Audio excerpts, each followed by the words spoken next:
உங்களோட பேர் என்னங்க? எங்கேருந்து வரீங்க? என்ன டிபார்ட்மெண்ட் எடுத்திருக்கீங்க? என் பேர் ஜெய திருமூர்த்தி. நான் வந்து மதுரையிலேருந்து வரேன். நான் வந்து டிஸ்ட்ரிக்ட் ஜட்ஜு ஊட்டி சூஸ் பண்ணியிருக்கேன். ஓகே. என்ன படிச்சிருக்கீங்கண்ணா? நான் வந்து பிஎஸ்சி அக்ரிகல்ச்சர் முடிச்சிருக்கேன். ஓகே. எப்போ டிஎன்பிஎஸ்சி படிக்க ஸ்டார்ட் பண்ணீங்க? நான் ஆக்சுவலாக 2018 காலேஜ் முடித்தேன். காலேஜ் முடிச்சுட்டு ஒரு 4 இயர்ஸ் ப்ரைவேட் கன்சர்னில் ஒர்க் பண்ணேன்.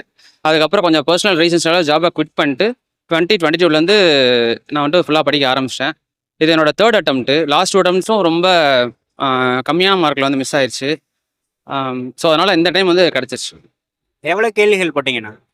நான் வந்து மொத்தம் 152 கொஸ்டின் போட்டிருந்தேன். 200க்கு 152 போட்டிருந்தேன். கடந்த 2 முறை என்ன தவறு? எதனால கிடைக்கல அப்படின்னு நினைக்கிறீங்க? எதனால் கிடைக்கலன்னா சரியாக கொஸ்டின்ஸை வந்து ஒரு சில கொஸ்டின்ஸ் கொஞ்சம் ட்ரிக்கியாக இருந்தது. என்ன சில போர்ஷன் ஃபுல்லாக கவர் பண்ணாமல் இருந்திருப்போம். அந்த போர்ஷன்ஸ் எல்லாமே நமக்கு ஏன் லாஸ்ட் டைம் கிடைக்கல அப்படின்னு வந்து தனியாக நோட் அவுட் பண்ணி அதுக்கு அதிக டைம் ஸ்பெண்ட் பண்ணி ரொம்ப ஃபுல் டே எஃபோர்ட் போட்டு தான் பண்ணேன். இதுக்கு முக்கிய காரணம் என்னோடய ஃபேமிலி தான். அவங்க தான் வந்துட்டு எனக்கு ஃபுல் சப்போர்ட் பண்ணாங்க. இன்னொரு முக்கியமான ரீசன் என்னோடய சிஸ்டர் தான்.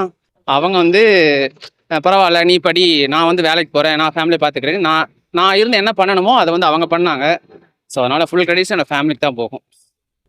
சீக்கிரமே அடுத்து குரூப் 2 குரூப் 1 வந்து கன்ஃபார்ம் கிளியர் பண்ணிடுவேன்னு நம்பிக்கை. தமிழ் எந்த மாதிரி படிச்சீங்கன்னு சொல்லுங்கண்ணா. தமிழில் வந்து ஃபஸ்ட்டு புக்ஸ் கவர் பண்ணிட்டோம். School books, new book, old book, சிறப்பு தமிழ், அப்புறம் பழைய சிறப்பு தமிழ், கிட்டத்தட்ட ஒரு 40-45 புக்ஸ் எல்லா புக்ஸும் கவர் பண்ணிட்டோம். அதுக்கப்புறம் அவுட் சோர்சிங்க்கு இன்டர்நெட் தான் தேடி படித்தோம் அதிகமாக. அவுட் சோர்சிங் இன்டர்நெட் தேடி அதிகமாக படித்தோம்.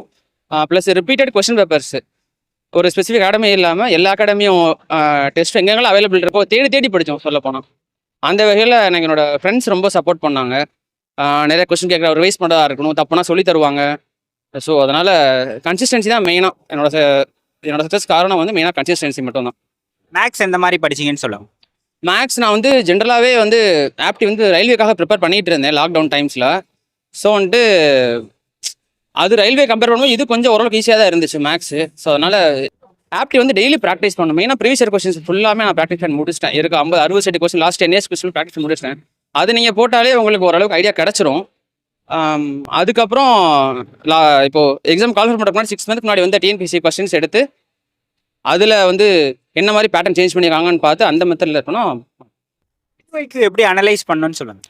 பிவைக்யூ வந்து நீங்கள் செக்ஷன் வைஸாக பிரிக்கணும் ஃபஸ்ட்டு. இப்போ நீங்கள் ஹிஸ்ட்ரி ஐஎன்எம்னா ஹிஸ்ட்ரி ஐஎன்எம்ல நமக்கு என்னென்ன கேட்டிருக்காங்க அப்படின்னு நிறையா நம்ம டிஎன்பிஎஸ்சி வெப்சைட்ஸில் இருக்குது.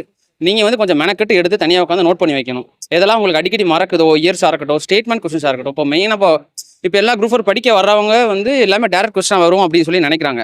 ஆனால் வந்து டிஎன்பிஎஸ்சி எப்போயோ பேட்டர்ன் சேஞ்ச் பண்ணிட்டாங்க. எல்லாம் குரூப் 1 குரூப் 2 ஸ்டாண்டர்டில் கேட்க ஆரம்பிச்சிட்டாங்க. ஸோ நம்ம அதுக்கேற்ற மாதிரி அப்கிரேட் பண்ணி அந்த கொஸ்டின் இப்போ ப்ரீவியஸ் இயர் கொஸ்டின் ஒரு கொஸ்டின் இருக்குன்னா அந்த கொஸ்டினை மட்டும் மக்கப் பண்ணாமல் அது ரிலேட்டடாக இருக்க அந்த 4 ஆப்ஷனோட சோர்ஸையும் நீங்கள் தேடி படிச்சிக்கலாம். உங்களுக்கு ரிவைஸ் பண்ண மாதிரி ஆயிரும். அதுக்கப்புறம் உங்களுக்கு ஞாபகம் இருக்கும் சீக்கிரமாக.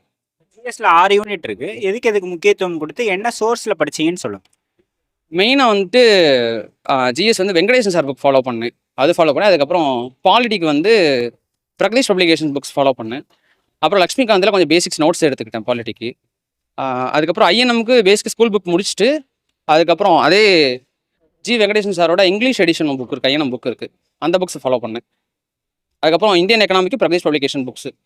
மெயினாக சிலபஸ் நம்ம எடுத்து சிலபஸில் டாபிக் வைஸ் நம்ம தேடி படிக்கணும். நம்ம அதான் மிஸ் பண்ணிடுறோம். நிறைய பேர் மிஸ் பண்ணுறவங்க நான் வந்து 10th புக் படித்தேன் கொஸ்டின் வரல அப்படின்னு இருப்பாங்க. அப்படின்னு கூட சிலபஸ் டாபிக் எடுத்து வச்சுட்டு எந்த டாப்பிக்கில் எங்கெங்கே சோர்ஸ் இருக்கோ அது இப்போ ஜாகிரஃபி, எக்கனாமி, பாலிட்டி இது 3மே கரண்ட் அஃபேர்ஸ் ரிலேட்டட் நிறையா படிக்கணும். நீங்கள் டெய்லி பேப்பர் படிக்கணும். அது போக ப்ளஸ் ஆர்டிகல்ஸ், அமெண்ட்மெண்ட்ஸ் எல்லாம் திருப்பி ரிவைஸ் பண்ணிட்டே இருக்கணும். கன்சிஸ்டன்சி தான் மெயினாக. யாருமே ஃபஸ்ட் டைம்லாம் கிளிக் பண்ணுறது வந்து ரொம்ப ரேர் தான். இன்கேஸ் கிட்ட வந்து மிஸ் ஆனவங்களுக்கு நான் வந்து சொல்கிறது என்ன அப்படி என்னோட சேனலில் கற்றுக்கிட்டது என்ன அப்படின்னா கன்சிஸ்டன்சி அண்ட் ஹார்ட் ஒர்க் மட்டும்தான். நோட்ஸ்லாம் எடுத்தீங்களா? நோட்ஸ் எடுத்தீங்கன்னா நோட்ஸ் எப்படி எடுக்கணும்னு சொல்லுங்கள். நோட்ஸ் வந்து நீங்கள் அது சில பேர் சப்ஜெக்ட்ஸ் பிரிப்பாங்க. நான் வந்து டாபிக் வைஸ் நோட்ஸ் எடுக்க ஆரம்பித்தேன். இப்போ ஹிஸ்ட்ரி எடுத்துட்டிங்கன்னா இயர் வைஸ் பிரிச்சுட்டேன். ஒரு 10 இயர்ஸ் எதிரா அந்த 10 இயர் அந்த ஈவெண்ட்ஸ் ஃபுல்லாக தனியாக ஒரு பேஜ் எழுதாகட்டும். அந்த மாதிரி முக்கியமான ஈவெண்ட்ஸ் ப்ளஸ் கோட்ஸ்லாம் ப்ரீவியஸ் இயர் கொஸ்டின் நிறையா இருக்குது. அது மாதிரி நம்மளோட leaders quotes, freedom fighters quotes எல்லாம் இருக்குது. அது நம்ம தனியாக தேடி படிக்கணும். சோர்ஸஸ் நிறையா இருக்குது, நம்ம யூட்டிலைஸ் பண்ணிக்கணும். புதுசாக படிக்க வரவங்க எப்படி படிக்க ஸ்டார்ட் பண்ணலாம் அப்படின்றத சொல்லுங்கள். புதுசாக படிக்க வரவங்க வந்து எப்படின்னா யாரு கேட்டாலும் ஃபஸ்ட்டு சிலபஸ் தான் எடுத்து வைக்கணும். சிலபஸ் எடுத்து வச்சு தமிழ் வந்து இப்போ வந்து கிட்டத்தட்ட 85% இலக்கணம் ஆயிருச்சு. அது நம்மளோட ஸ்கூல் புக் நியூ சமச்சீர் ப்ளஸ் ஓல்டு சமச்சீர்லேயே வந்துட்டு எல்லா பேசிக்ஸ் இருக்குது. அந்த பேசிக்ஸ் ஸ்ட்ராங் பண்ணிவிட்டு அதுக்கப்புறம் நீங்கள் வேறு அகாடமியாக இருக்கட்டும் இல்லை வேறு டெலகிராம் சோர்ஸ் நிறைய சேனல்ஸ் டிஎன்பிஎஸ்சி சேனல்ஸ் நிறையா கொஸ்டின்ஸ் மாடல் கொஸ்டின்ஸ் போடுவாங்க. அந்த மாடல் கொஸ்டின்லாம் எடுத்து வச்சு நீங்கள் ஒர்க் அவுட் பண்ணுங்கள். தமிழ்ல ஒரு 15 கேள்விகள் வருது ஆமா. தமிழ் அறிஞர்கள் பத்தி. அதுக்கு என்ன சோர்ஸ்ல படிச்சீங்க? தமிழ் அறிஞர்களுக்கு நம்ம ஸ்கூல் புக் சோர்ஸே கிட்டத்தட்ட போதுமானது. ஓல்டு புக்ஸில் நிறைய சோர்ஸ் இருக்குது. நீங்கள் நியூ புக்ஸ் இல்லாமல் ஓல்டு புக்ஸ், ஓல்டு சிறப்பு Tamil books plus old Tamil books இருக்கும். நம்மளோட சமைச்சர் book, பழைய புக் இருக்கும். 2007, 8 அந்த ரேஞ்சில் புக்கு அங்கே இருக்கும். அங்கே சோர்ஸ் நிறையா. நீங்கள் இப்போ குரூப் 4 தானே, நம்ம 10th வரைக்கும் படித்தா போதும் அப்படிலாம் கிடையாது. இப்போ வந்து டிகிரி ஸ்டாண்டர்ட் போயிட்டாங்க. ஸோ வந்து 12th வரைக்கும் கம்பல்சரி பேசிக்காக தமிழ் படிச்சிருக்கணும். நீங்கள் சிறப்பு தமிழ் கண்டிப்பாக படிக்கணும். இப்ப கலை சொற்கள் அதெல்லாம் எங்க படிச்சீங்கண்ணா? கலை சொற்களுக்கு இது சுரேஷ் அகாடமி மெட்டீரியல் ஒன்று என்னோட ஃப்ரெண்ட்ஸ் வச்சுருந்தாங்க. அவங்ககிட்ட கொஞ்சம் ஷேர் பண்ணி படித்தோம். அப்புறம் ப்ளஸ் இங்கே தமிழ் வளர்ச்சி துறையிலேருந்து டெய்லி 10 கொஸ்டின் போடுவாங்க, கலை களஞ்சியம்னு. அதில் ஒரு 80 days கொஸ்டின்ஸ் இருந்துச்சு. அந்த 80 daysல கிட்டத்தட்ட 800,000 வேர்ட்ஸ் இருக்கும். அதுலேருந்தே ஒரு 2-3 கொஸ்டின்ஸ் எக்ஸாம் பேட்டர்னே ரிப்பீட் ஆயிருந்துச்சு. ஸோ அதனால் வந்து நம்ம வந்து டிஎன்பிசி வெப்சைட்டையும் நம்ம கவர்மெண்ட்டோட ஆர்டிகல்ஸ் ப்ளஸ் பாலிசி நோட்ஸ், நீங்கள் வந்து எக்கனாமி எடுத்தீங்கன்னா கன்ஃபார்ம் நீங்கள் பாலிசி நோட்ஸ் பட்ஜெட்ஸ்லாம் கண்டிப்பாக படிச்சிட்டோம் கரண்ட் ஆஃப் டேட்டாவோட. இப்போ நிறைய பேர் வந்து நான் நிறைய ஆஸ்பிரன்ஸோட உரையாடுனதுல எல்லாருமே வந்து தமிழுக்கும் மேக்ஸுக்கும் கொடுக்குற முக்கியத்துவத்தை ஜிஎஸ்க்கு கொடுக்க மாட்டாங்க. ஏன்னா ஜிஎஸ் பெரிய கடல், அது வந்து நிறைய படிக்கணும். ஆனால் தமிழ் மேக்ஸ் அந்த மாதிரி இல்லை அப்படின்னு சொல்றாங்க.